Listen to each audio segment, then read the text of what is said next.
Bonjour, une petite balade en forêt, est-ce que ça vous dit? Oui? Ok, eh bien écoutez, suivez-moi, on y va.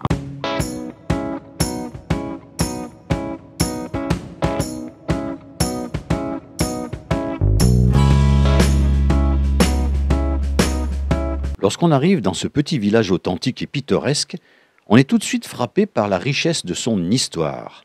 Madame le maire, native de Servières, n'en est pas peu fière. Servières, c'est un petit village de montagne, on le connaît bien sûr. Est-ce que vous pouvez nous le situer déjà?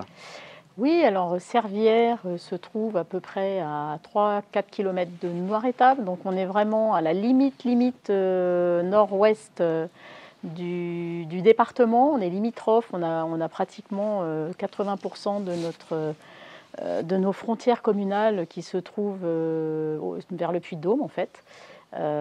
Voilà, donc on est sur le point culminant de l'autoroute entre Clermont-Ferrand et Lyon, donc la 89. Est-ce que vous pouvez nous dire donc quelle altitude déjà et combien d'habitants il y a à Servières? Alors au niveau de l'altitude, on est en moyenne montagne, donc à l'église on est à 870 mètres, on est au point culminant qui s'appelle le Champ de Foire à 907 mètres je crois, 907-910. Voilà, donc le nombre d'habitants officiellement inscrit INSEE, il y a 112 habitants en légère diminution. À l'année, on est bien moins à vivre donc sur l'ensemble de la commune qui a une superficie de 756 hectares. C'est surtout les hameaux qui se trouvent à l'extérieur du centre-bourg qui sont habités. Et dans le village, en plein hiver, on doit être à peu près 25. Les habitants qui sont ici, de quoi vivent-ils? Principalement des exploitations agricoles qu'on a effectivement sur la commune. Des retraités et puis des gens qui sont venus, des habitants qui sont revenus vivre dans la commune et qui travaillent principalement en télétravail, puisqu'on a la chance d'avoir une commune fibrée qui permet ça à 3 km de l'autoroute et qui travaillent à Lyon ou à Clermont. Alors il semblerait que le village de Servières donc, a une histoire assez riche et qui remonte même au Moyen-Âge. Absolument, c'était l'ancienne capitale du Haut-Forêt, avec un château féodal, c'est 32 tours, donc on peut voir aujourd'hui en parcourant, en déambulant dans les rues, tout un tas de vestiges du château par les pierres en fait, qui ont servi à reconstruire le village tel qu'il est aujourd'hui. Malheureusement de ce château il ne reste que les deux portes en entrée de bourg, la porte de Bise et la porte des Farges. Voilà, et vous avez effectivement encore un musée qui est dédié à ça avec une maquette qui représente ce château avec ses 32 tours. Alors là, on est devant l'église. Elle est de quel siècle, cette église-là? Alors l'église est du XIe siècle. Il y a eu plusieurs modifications. Elle fait partie de la paroisse de Saint-Roch-des-Montagnes. On a la petite chapelle de Saint-Roch qui donne toujours...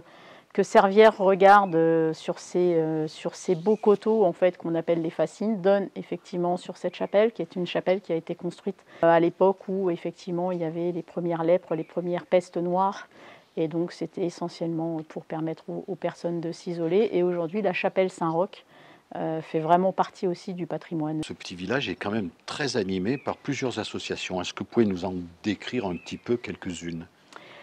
Oui, bien sûr. Donc, une association qui est la plus ancienne du village, qui est l'association des Amis de Servières, qui a fêté il y a 2 ans maintenant ses 50 ans d'existence, 50 années. Donc, cette association a permis en fait de créer un musée historique qui est ouvert tous les jours de l'année, 24 heures sur 24 et gratuitement. Donc, la scénographie de ce musée a été refaite en 2019 pour la rendre un petit peu plus moderne et raconte effectivement toute l'histoire qui tourne autour de ce village du Moyen-Âge, peut-être même avant, de l'importance en fait de son implantation géographique entre l'Auvergne et le Bourbonnais aussi. L'autoroute qui passe là actuellement, la 89, elle reprend quand même des tracés assez historiques. Ensuite, on a un comité des fêtes qui est très actif aussi. Et on a une association qui est l'association Les Grenadières du Haut-Forêt, puisqu'on a cette particularité dans le canton, sur le canton de Noirétable, d'avoir eu pendant un peu plus de 150 ans des brodeuses au fil d'or qu'on appelait des grenadières, qui faisaient des broderies pour les militaires et les hauts fonctionnaires. Allons à présent à la rencontre des brodeuses. Ouvert en 2002, le musée rend hommage aux 150 ans d'histoire de la broderie au fil d'or, apparue dans la vallée de la Vêtre à la fin du XIXe siècle. Elle fabriquait la grenade, emblème de la gendarmerie, des pompiers et de certains habits ecclésiastiques, d'où leur nom de grenadière. Donc ici, la première étape de la broderie, je vais commencer par poser ce qu'on appelle une découpe en carton, ce qui va nous servir de base et de relief pour notre broderie. Pour poser la découpe, on va venir coudre à petits points, on la colle pas. Puis une fois qu'on a posé la découpe en carton, on va venir broder avec ce qu'on appelle la cantille. Donc la cantille, c'est un petit ressort, donc c'est ce qu'on trouve juste ici. C'est très très malléable, donc très fragile, donc quand on le manipule, il faut y aller bien délicatement. Et cette cantille, on va venir la couper en morceaux, selon ce qu'on a besoin. Donc on coupe toujours à l'œil. Et une fois qu'on a coupé, on va venir choisir le bon morceau. La cantille vient sur l'aiguille, on vient l'enfiler et ensuite on vient piquer de l'autre côté de la découpe pour positionner la cantille. Donc le but, c'est d'avoir le morceau qui fasse exactement la taille de la découpe pour que ça recouvre parfaitement sans qu'on voit ni la découpe, sans que ça fasse un grand pont par-dessus. Donc il faut que ce soit pile la bonne taille. Entre 1800 et 1850, il y avait une trentaine de grenadières. Puis, parti à la retraite, le métier s'est peu à peu mis en sommeil. Plusieurs académiciens ont reçu ces insignes, dont notamment Jean d'Ormesson.